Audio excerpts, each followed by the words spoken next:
Somewhere along the way, we lost touch with our food and our land. We scroll through endless advice on what to eat and what to avoid, but rarely do we see the faces and stories behind it all. The hard work and dedication for doing things right. I'm hitting the road to meet the people who are making a quiet but massive difference. The people who care about raising animals with care, growing real food, and helping their communities get healthy. Not because it's easier, but because it's worth it. Their stories deserve to be heard, because the future of food isn't just about what's on your plate, it's about who puts it there. And if we want a healthier future, it starts by supporting those who are already building it and the ones we can trust. Today I'm back in Pittsburgh, in Washington County, Pennsylvania, where a naturopathic doctor turned farmer is raising chickens, cattle, sheep, pigs, and more. Meet Karis. She's helping reconnect people with the source of their nourishment. At the Old Road Farm, it's not about mass production. It's about raising animals the right way and building a local food system that's made to last. In a time when most food travels thousands of miles, this farm is offering a local solution to a global problem. It's small by design, but big in impact. So come along as I step inside this working farm and home and learn more about everything they're doing for the community.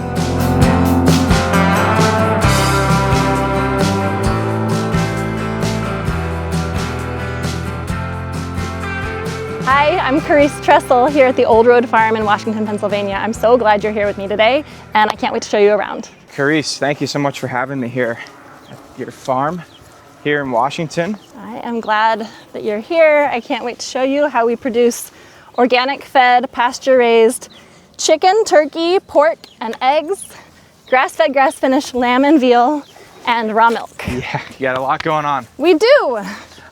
So tell me a little bit about your backstory. Where are you from? How did you end up here? I grew up in the suburbs of Southern California. My husband is from Berlin, Germany. I'm a naturopathic physician. I had a practice in Bakersfield, California, up until my third child was born, and then I was missing my kids, and so I came home to be with them. Never had it on my radar to become a farmer, but was always interested in the intersection of food, health, and the environment. I was very disconnected from my food, but I knew enough to become a vegetarian in 6th grade, and enough to stop being a vegetarian by 8th grade. Okay. When I was in practice, a patient gave me a couple of books by Joel Salatin. Oh, yeah. And it planted the seed that there was an alternative to the food industrial complex. And I had conversation after conversation with my patients about what kinds of foods we should be eating. Looking for the pasture raised, looking for the grass fed. They would say, "Where can I find it?" I didn't know what to tell them. Mm-hmm. When a job change brought us to Southwest Pennsylvania, a job change for my husband, he showed me this property as a joke, but I saw in it the possibility to do the kinds of things that I had read about, to raise the food I wish my patients had had access to, and the food that I wanted our kids to be growing up on. So you had a vision right from when you saw it here? I did. Dove back into the books, read all the things, asked some questions of people who were doing it, decided it could be done, and committed to making it happen. Wow. So you had no prior experience farming.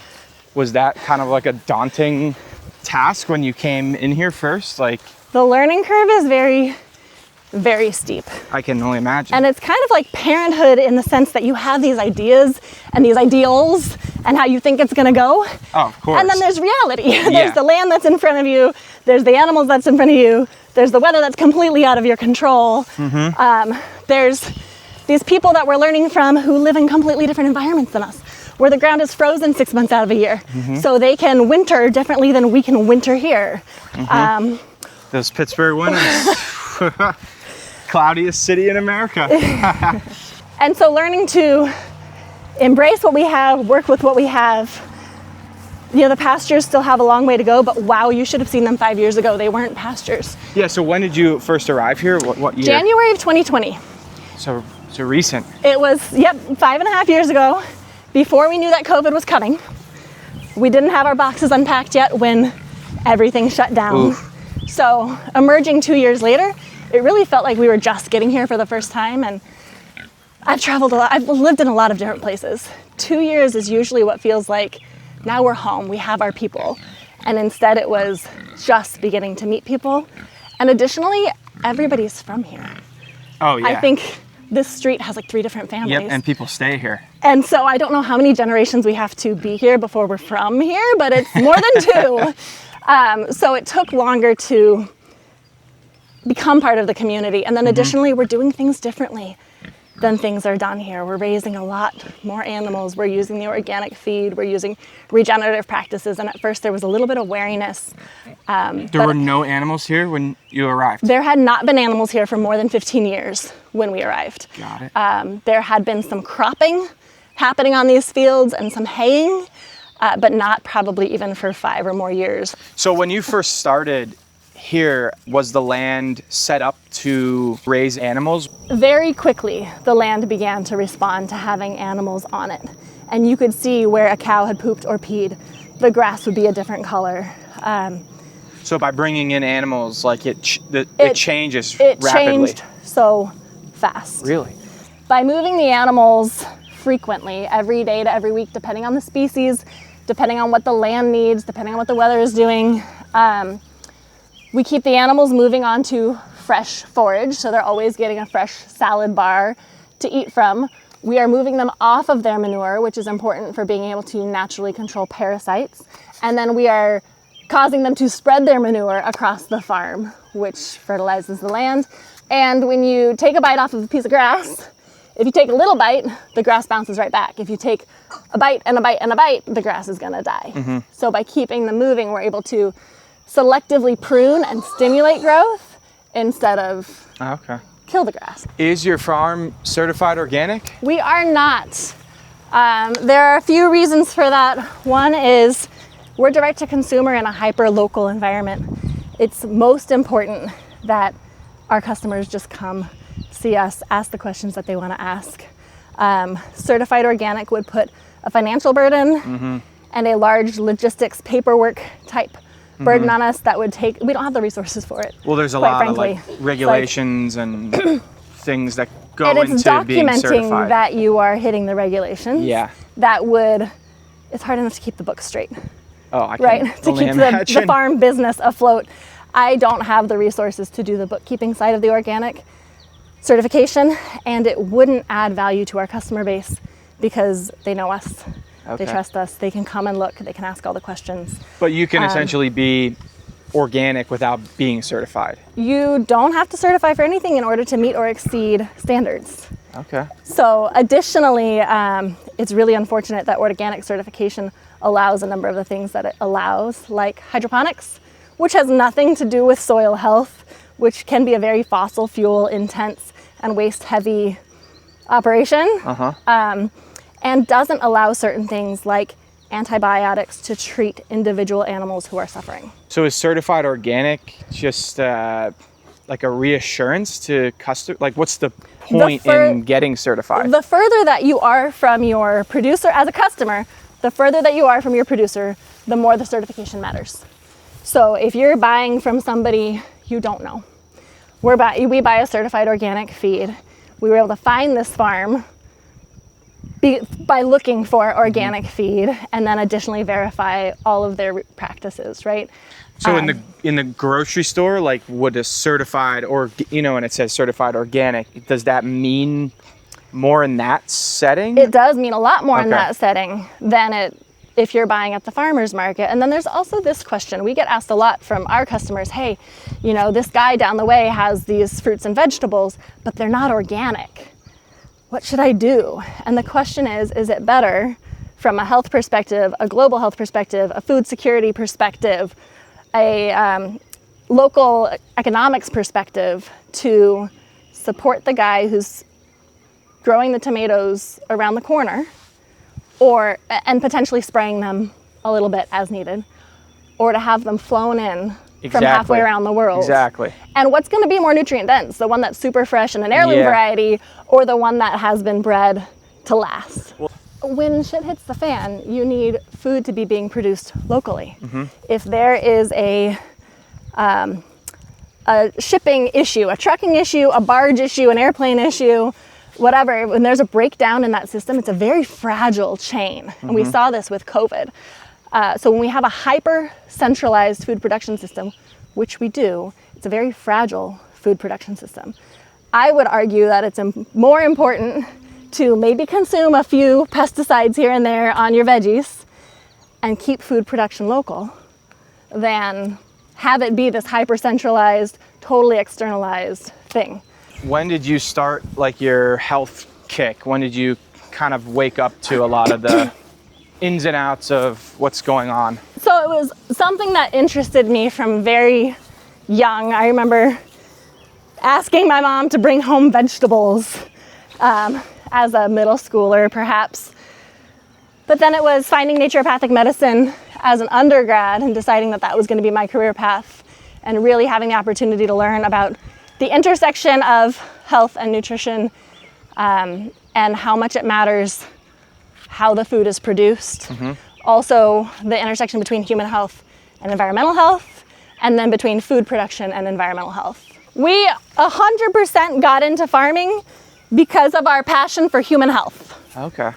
So the goal here is to raise nutrient-dense food to feed people in a way that is going to be good for the animals and good for the earth, because you can't have healthy people on a sick planet. I would say in the last like 2 or 3 years, there's been a big movement. I think things are going in the right direction. I think because we all live in the world of the algorithm now, Oh yeah. it's magnified for us that we think there's a greater awareness than there actually is. That's a good point. It's not uncommon to have a conversation with somebody who has not at all made the connection between any connection between how they feel and what they eat. Well, I think too, like just in a lot of different areas of going into a small town or traveling, you do realize like maybe not as many people know about the ins and outs as maybe thought. So I think the big thing for a lot of people is time. People don't want to go the extra mile. People don't have time to go the extra mile. How would you say people can get in touch with farmers, no matter if they're in a city or out in a rural suburb? It boils down to priorities. Whether it's time or money that we're talking about, it boils down to priorities. And we'll see this at the farmer's market, where our dozen eggs are too expensive, but the shaved ice that sells for the same price is not too expensive. The kids will say, "Can I have a meat stick?" "Oh, no, honey, that's too pricey." And then turn around and spend $30 on shaved ice, 2 of which end up on the floor, 2 of which get melted before they throw them away, right? And it's kind of that same thing with time. We are very disconnected from the kitchen. This thing happened where we started using a lot more prepared foods, a lot more convenience foods. And a lot of wisdom was lost. When you start doing a thing, it becomes easier and easier. Very similarly for sourcing food locally. Google is a great place to start. Looking up farms near me, a lot of communities have Facebook groups where you can say, "Hey, where can I get local milk, local eggs, local meat?"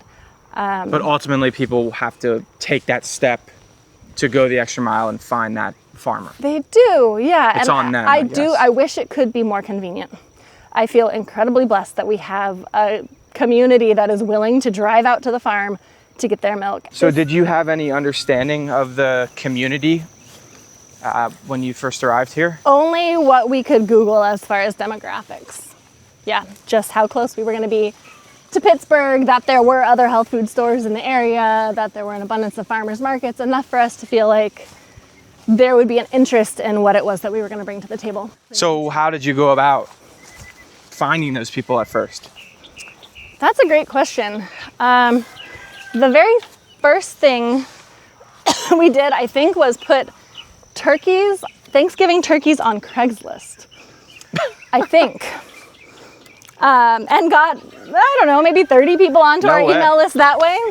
There was also a local online farmers market, Market Wagon, which has a number of places, at least in this part of the United States. And that's where we started selling our very first eggs and lamb. I don't remember what all we ended up bringing to them. For us, that was not sustainable long term, but it was enough to have some kind of an outlet, some kind of an exposure. And then a good starting point. Yeah, and then the local farmers market was really what boosted us They reached out to us and said, we want what you have to offer. And Right here in Washington? right here in Washington, it was our first farmer's market, and it continues to be our best farmer's market. Okay. So you have Craigslist to thank for all this. These are your laying hens? Yes. Yeah, they like my shoes. So are most of your customers then from the Washington area? We're only 45 minutes from Pittsburgh, so we have folks who drive an hour every week to pick up milk. No way. We have drops up to 35 minutes away once a month, and then we do home delivery. I don't remember if it's a 40-mile radius or something like that once a month. Our strongest market is definitely the Washington market. Mm-hmm. I don't know how our total demographics break down. Your main source of income is through farmers markets? Our main source of income is through our website, through our emails. I send an email, folks hop online, place an order, and then they might pick that up at the farmer's market, they might pick it up at the farm, they might pick it up at one of our drop locations, or it might be for home delivery. So a lot of different ways. Yeah. How many markets are you involved with? 3 this summer, and that's the most that we've done because we've got a lot of land. Yeah. Or not a lot of land, but a lot of animals, a lot of things happening here, and 3 kids. So there's only so much that the family can handle. This summer I have 2 almost full-time employees, and that makes all of the difference. Mm-hmm. They're capable of handling markets without me, which means that I can do what the kids need me to do, and they can still take our product where it needs to go. Mm-hmm. And do you get a lot of regulars now? We do, yep. We have an egg CSA where folks pick up their eggs once a month for an entire year. We have milk subscriptions. Those folks pick up every week. We do seasonal meat clubs, farm clubs, which is a mixed meat bundle that they will subscribe to for 3 or 4 months at a time. And by now we have customers that have been with us since the very beginning, and that's very rewarding. That's good, yeah. Yeah. Do you see a lot of new customers? Is it growing every year? Or? It's absolutely growing. I could do better at keeping track of these vanity metrics, business measures. It's hard to balance the business of farming with the farming of farming. Mm-hmm. You can't both be milking cows and writing marketing emails at the same time. Do you find that the farmers markets are a good way to educate the community? They're a great way for people to begin to know that we're out here and that there's something different between what we're doing and what they can get at the grocery store. There's just such a lack of information, but also a great misinformation. Yeah. You know what it says on the cereal boxes, mm-hmm. that it's part of a healthy breakfast and it provides this, that, and the other. Well, there's so many marketing misconceptions and it makes it look like it's healthy, but ingredient lists are the most telling. I would go to the grocery store and stand in front of the eggs, and I didn't want to pay the extra dollars for the eggs with the labels on them because I didn't trust them. Mm-hmm. I knew it didn't mean what I wanted it to mean. Do you believe in the philosophy of spend more now on your health rather than later? Spend the money on like a medical bill? Like, do you believe in that at all? Your health is your wealth. So being able to feel good today, to wake up not in pain, and to have the energy to do the things that you want to do with your kids or your grandkids or yourself matters. There is a dollar value you can put on being able to live out your purpose and live out your joy.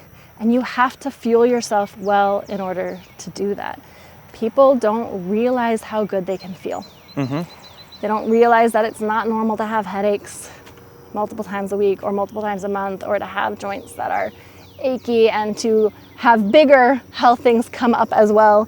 A lot of it is this whole culture that we've created that involves sitting in chairs and driving in cars and working under fluorescent lights and burning the candle at both ends. But your body is constantly rebuilding itself. Mm-hmm. And if it doesn't have the right building blocks to do it from, it's going to do a subpar job. Mm-hmm. Well, I think it goes into the fact of like eating more like a human, being more like a human, and I think we've gotten away from that. We've certainly very quickly. We've lost a lot of food culture that even all throughout the Western world and perhaps all around the world, but especially in America. Can you talk about having balance with all of this?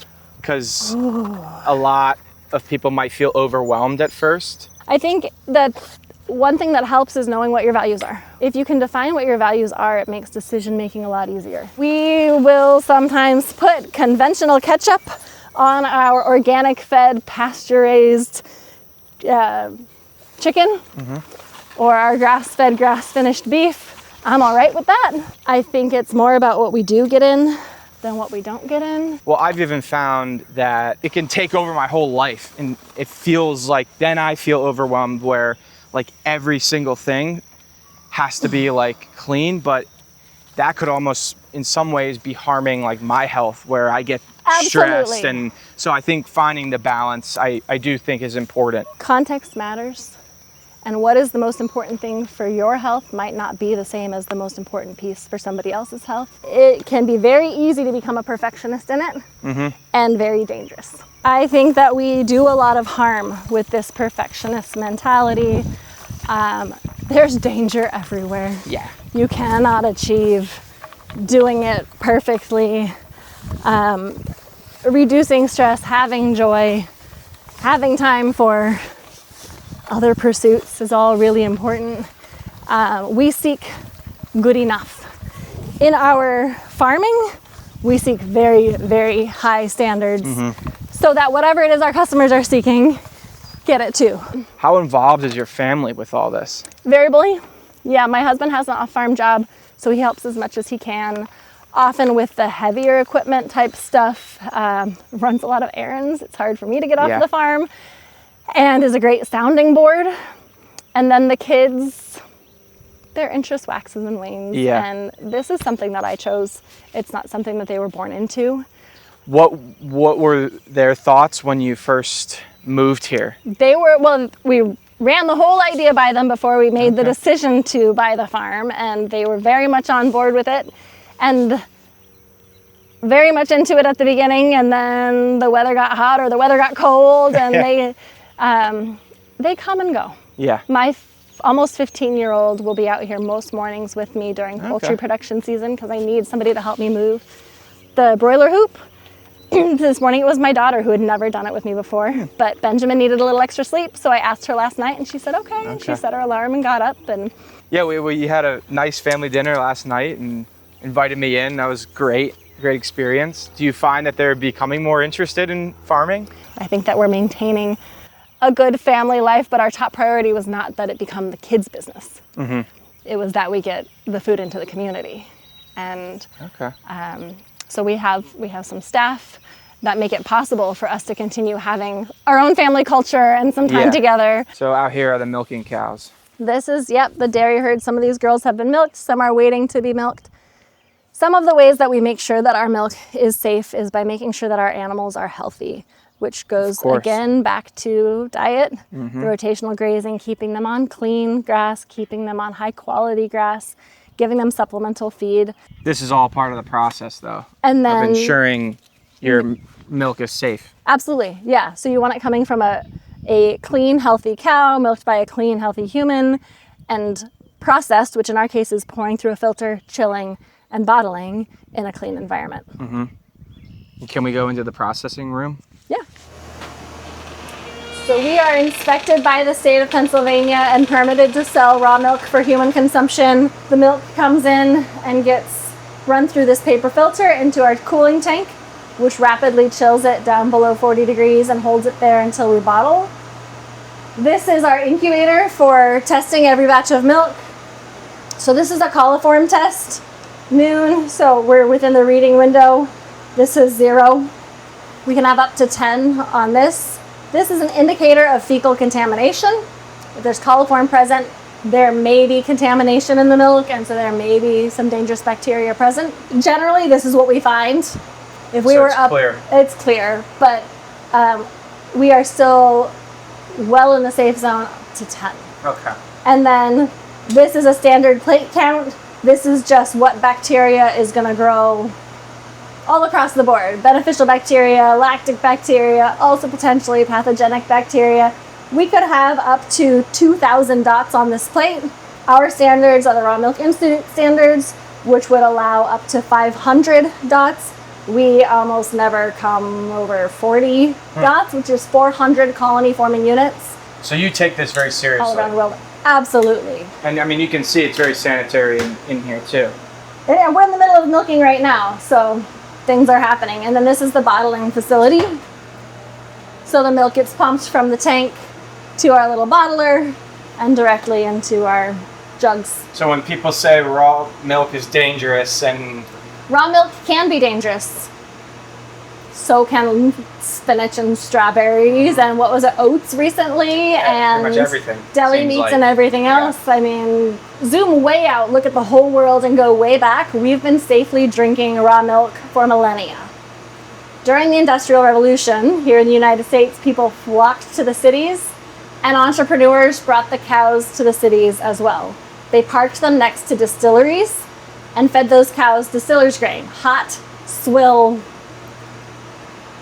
nastiness, really, not what a cow should be eating. The cows became so sick on that diet, they were not even strong enough to stand up, and their milk was putrid enough that things like plaster were added to it to make it white and thick again. At the same time, these cows were being milked in places that did not have clean running water. So the milkers were not washing their hands, and the things they were milking into had not been cleaned maybe at all, or maybe not with clean water. So you had sick cows being milked by sick people in sick conditions. Is this where pasteurization came into And so we had play? To make a choice between, this is the same, not too long after Louis Pasteur had made his discoveries about heating things to kill bacteria. A choice had to be made between cooking dirty milk to make it safe, or certifying clean milk, which all this time was still being produced out in the countryside the way that it had been for millennia. And who had the bigger profit margin? And whose voices were closer to the ears of the politicians? And what is the easier thing to do? So that was when pasteurization of milk became a standard thing. Okay. It was never about raw milk being inherently dangerous. This is our parlor. Kelsey is getting ginger ready to be milked. So there's an extensive teat cleaning process where we make sure that there is no mud or manure that's going to get into the milk. And then we do an iodine dip, which sits on there for 30 seconds to just really completely sanitize. We wipe that off and then use a vacuum bucket milker. So the milk goes straight from the cow into the bucket. It's not exposed to the air. And that gets carried into our clean milk room where it's run through a paper filter into our chilling tank. So for someone who's unsure about raw milk, what are the benefits of drinking it versus your typical pasteurized milk you'd see in a store? I think there are a few things to consider here. One, again, is local production. So if you buy our milk and pasteurize it, you're still going to be getting a different product than if you're buying milk from the grocery store. The raw aspect of it, when I was in practice as a naturopathic physician, it was very routine to pull people off of gluten and dairy in order to reduce inflammation while we worked on healing their gut. Now, what I find is that by adding raw dairy, we're creating a lot of healing. There are shifts that happen in the microbiome, which is the root of so much health, right? Oh yeah. Immune system health, mental health. It's everything. Systemic inflammation and all of that. Folks who drink raw milk have a more diverse microbiome. We see this in large studies, mostly that come out of Europe, in reduced incidence of asthma, eczema, allergies in raw milk drinkers. Another thing that's different about our raw milk versus most pasteurized milk is that raw milk is not going to be homogenized. So when you homogenize milk, you smush the fat globules, essentially smush them through a sieve in order to blend them in, and that changes the way that those fat molecules are going to be identified by your body. It's not in their natural form anymore. Most dairy farmers are fantastic people who are doing a very good job. Out here, 100 cows might be what they're milking. Go out west, 10,000 cows might be what they're milking. And you can imagine that there are different standards there. So these are the meat chickens here. We raise a Cornish cross meat chicken, which is the industrial commercial breed. And it gets a lot of flack for being a fast-growing bird. You'll hear that, oh, they grow so fast they can't stand up on their legs and all of these terrible things. And that might be true when raised in confinement. We've not found it to be true in our management system.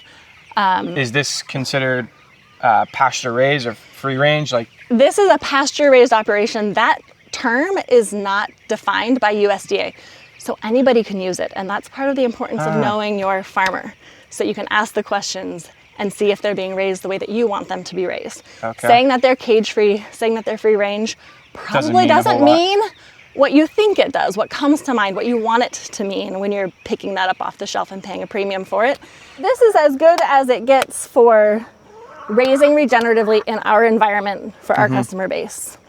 These are our sheep, a flock of Katahdin sheep. Katahdins are a hair sheep, which means they naturally shed. They don't need to be shorn. In our context, we need sheep for pasture management, pasture improvement. They eat different things than cows do. They'll eat the broad leafy forbs, in addition to, but almost preferentially to, the taller grasses. And then from a human nutrition standpoint, we need a variety in our diets, and each of these species brings something different to the table as far as especially their vitamins and minerals and what they're rich in. Sheep are a very sustainable, lamb is a very sustainable meat.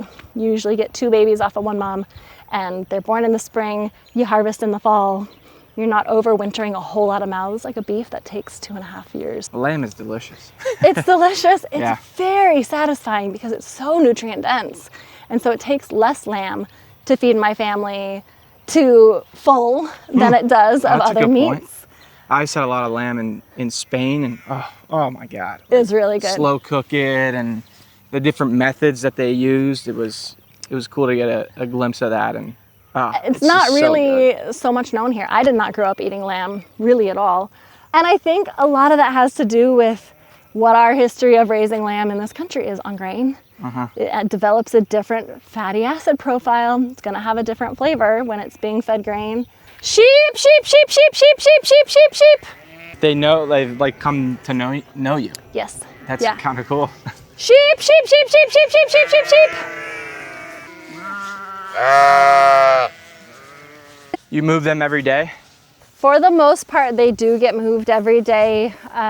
Here again, we strike a balance between the needs of the animals, the needs of the farm, the needs of the family. So what does the future hold here? How do you see the farm evolving in the next 5, 10, 20 years? That is something I should really take some time to vision out. More of the same. We are raising all of the things that we set out to raise and largely doing it in the way that we set out to do it. I think we'd like to increase the portion of the farm that's agritourism or agroeducation. It's really fun and really well received, and there's such a need for it. People are so hungry for a chance to learn and get their hands in the soil. What do you hope for people to learn if they were to come here or here again, I think interact there's a with lot you, of meet you at a farmer's market? Yeah, that there is a really important connection between human health individually and human, at a community level and at a human population level with food production and with planetary health. And the way that those things intersect is something that is worthy of our time and our attention and our money. Are you happy you chose this route in life? I am. Yeah. I feel like I've lived a lot of lives and like I've landed on the one that we'll be staying in. If I stop and I look, actually we're doing really quite well. If I listen to what our customers are saying, if I look at the results on the land and in the people that we're feeding, there's a lot to be proud of here. Well, this has been awesome. I mean, I've learned so much just spending time here the last couple of hours. Like, it's such an awesome learning curve. And I think you're really making a difference for Thank you. the community. So We definitely I really try. appreciate you having me here. Thanks This for has been coming out. amazing. Super Thank fun. you so much, Karis.